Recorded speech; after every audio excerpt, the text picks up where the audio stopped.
Hello guys, আমরা আজকে ফেসবুকে যাদেরকে রিপোর্ট দেই সেগুলো দেখব। সবার আগে আমরা ফেসবুকে যাব অ্যাপ্লিকেশনে, এরপর 3 ডট মেনু থেকে তারপরে হচ্ছে হেল্প অ্যান্ড সাপোর্ট, তারপরে সাপোর্টে, এরপর আমরা সাপোর্ট ইনবক্সে যাব। যাওয়ার পর দেখব যে এখানে রিপোর্টস অ্যান্ড আদার্স আছে, এই জায়গায় ক্লিক দেব।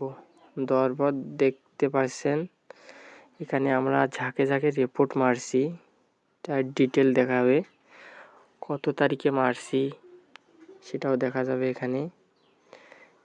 এগুলো আমরা রিমুভ করে দেব।